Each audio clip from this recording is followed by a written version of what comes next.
हमारे साथ इस वक्त बातचीत के लिए समाजवादी पार्टी के राज्यसभा सांसद जावेद अली खान साहब मौजूद है। सर, निलंबन किया गया कई सांसदों को, उसमें आप भी शामिल हैं। आज विरोध प्रदर्शन भी सांसदों द्वारा किया जा रहा है। दूसरी तरफ प्रधानमंत्री कटाक्ष कर रहे हैं कि जो संसद में सुरक्षा चूक का जो मामला है, जो आरोपी है, उसको कहीं ना कहीं विपक्षी पार्टियों का समर्थन है, जो व्यवहार आप लोगों का है। किस तरह से इस बयान को आप देख रहे हैं, किस तरह से पूरे मामले को? सुरक्षा चूक का जो आरोपी है वो सांसद है जिसके पास पर वो प्रदर्शनकारी या वो युवक जिन्होंने संसद में छलांग लगाई और गैस छोड़ी, जिसके पास पर वो आए थे, वो सांसद सुरक्षा चूक का मुख्य आरोपी होना चाहिए। और उसका जो रिकॉर्ड है वो ये है कि वो भारतीय जनता पार्टी का सांसद है, माननीय प्रधानमंत्री जी का चहेता है। वो बताता है कि पत्रकार भी रहा हुआ है किसी अखबार में वहाँ के कर्नाटक के, और उसने प्रधानमंत्री जी के ऊपर एक किताब भी लिखी है गुणगान करते हुए। तो हम उस आरोपी को बचाना नहीं चाहते हैं कहीं से कहीं तक भी, हम उस पर कार्रवाई चाहते हैं। और हम चाहते हैं कि पुलिस या जो भी एजेंसीज पूछताछ कर रही हैं वो उससे पूछताछ करें और भारतीय जनता पार्टी अपना रुख स्पष्ट करे कि उस सांसद पर वो क्या कार्रवाई करने जा रहे हैं। लेकिन सत्ता पक्ष ये भी आरोप लगा रहा है कि आप लोग जिस तरह से विरोध कर रहे हैं, इसकी वजह से सदन की कार्रवाई नहीं चल पा रही है। जबकि लोकसभा स्पीकर ने सदन के अंदर बयान दिया, उसके बावजूद भी विपक्षी सांसदों द्वारा विरोध किया जा रहा है लगातार। विपक्ष की एक जायज मांग ये है कि इस पूरी स्थिति पर जो सुरक्षा चूक का मामला हुआ, इस पर गृह मंत्री जी या प्रधानमंत्री जी सदन के अंदर एक वक्तव्य दे दें और सारा मसला हल हो जाएगा।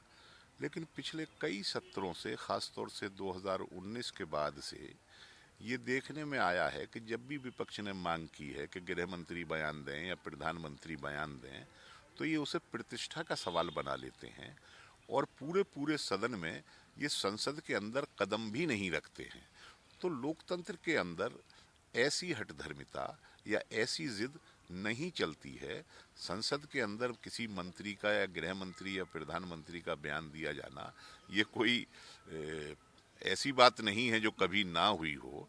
आमतौर पे बयान दिए जाते रहे हैं और उन्हें दे करके इस स्थिति को सुलझा लेना चाहिए था। लेकिन उनका मकसद है कि संसद को विपक्ष मुक्त बनाना, विपक्ष विहीन बनाना।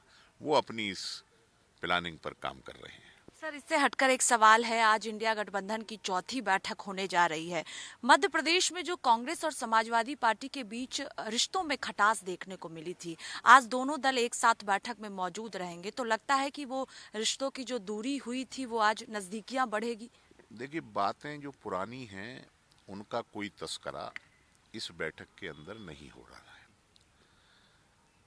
मध्य प्रदेश के इलेक्शन में जरूर कुछ ऐसी स्थिति हुई थी कि कुछ नागवार बयान आए थे सामने, लेकिन हम लोग बहुत बड़े दिल के साथ, हमारे नेता अखिलेश यादव जी ने कहा है कि वो बात ख़त्म हो गई है। वो उसी दौरान उन्होंने कह दिया था और आगे हम इस बात को नहीं दोहराना चाहते हैं। हमारा मकसद सिर्फ और सिर्फ 2024 में भारतीय जनता पार्टी को सत्ता से हटाना है।